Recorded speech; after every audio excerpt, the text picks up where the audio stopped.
Hey guys, so I promised you a composting video and here it is. I'm just gonna give you a quick rundown of how you can compost at your house.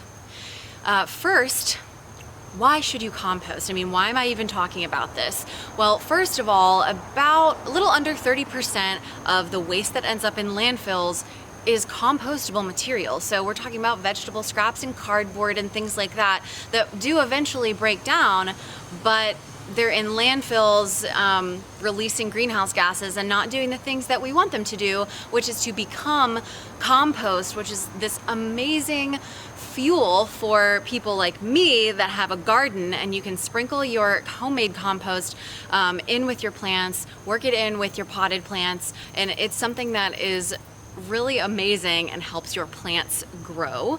So you can reduce your carbon footprint by composting and also just improve the quality of your garden, which those two things right there are pretty worth it in my opinion. So the biggest question is, what can you put in your compost?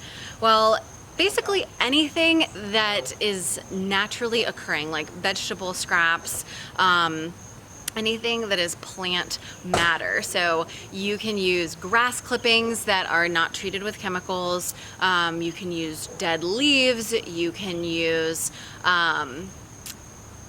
any plants maybe that, you know, it's done for the season and they haven't had any mold on them or anything like that. It's just kind of dead plants. You can throw that in the compost. Those are some of the green things that you can put in, but you want to kind of balance that out a little bit with browns. And when I say browns, I'm talking about cardboard. My personal favorite is cut up paper bags. Like if I go to Whole Foods, I just rip up or cut up paper bag and put it in the compost. That's a great brown item. Some people shred their paper bags, but honestly I just rip it up and throw it in there. It's super easy. You can also use wood chips or little sticks or branches that you might find around. Those are going to be slower to decompose, but you definitely can still put them in the bin. Things to not put in your compost.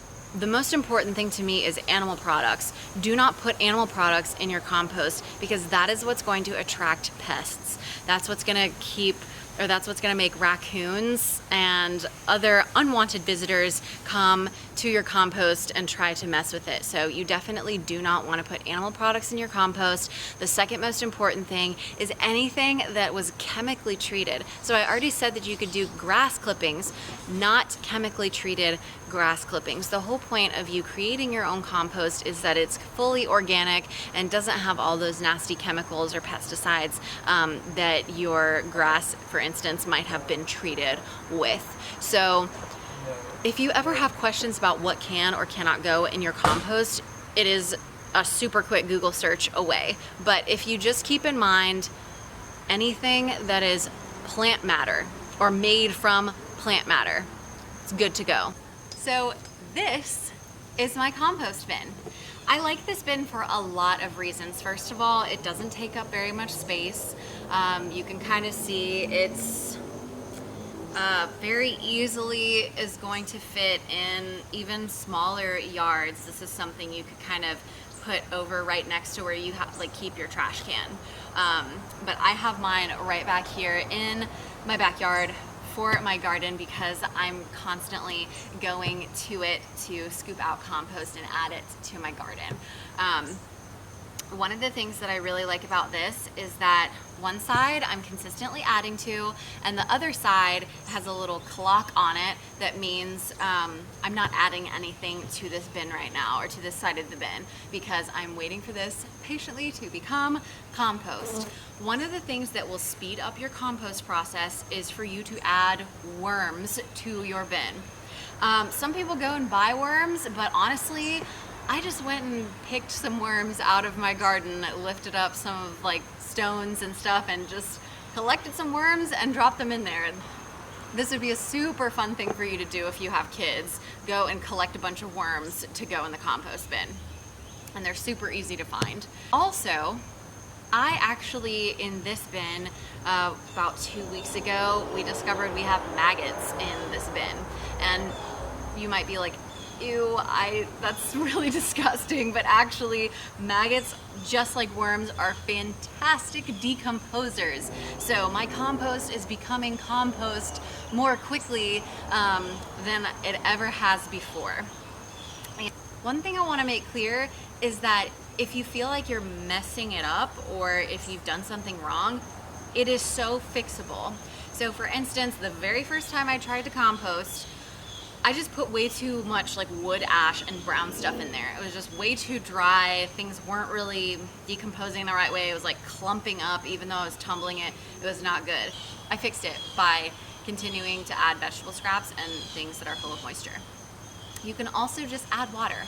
If your compost, if you had a bunch of wood chips or something, or a whole bunch of paper bags that you shredded up and put in there, add a little bit of water if you're concerned. Like I said, it's easy to maintain, and if you are messing it up, you can fix it. Another reason I love this composter is that it has little tiny holes in the sides of it, so it is actually releasing some moisture if it has too much water in it. That's also known as worm tea.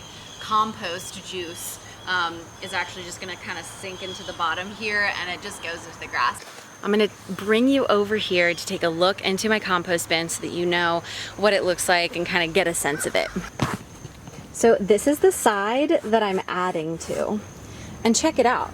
I mean, I put a huge amount of vegetable scraps in there over the past few days, and actually mine's a bit wet. I'm going to add some ripped up bags to it, but I mean, as you can see, it is quickly becoming dirt. It is pretty fancy, that naturally occurring process right there.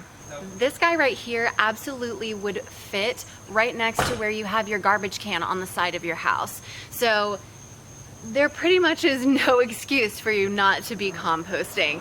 It is an awesome way to recycle and to also just improve your garden and lower your carbon footprint. So hopefully I've inspired some of you to start composting. Please reach out to me if you have questions. And like I said, if you're worried about whether or not you can compost something, it's a quick Google search away. And I will also share with you this compost tumbler that I got off of Amazon in case you guys are feeling like this might be perfect for you too. So that is it for today, and I will see you next time.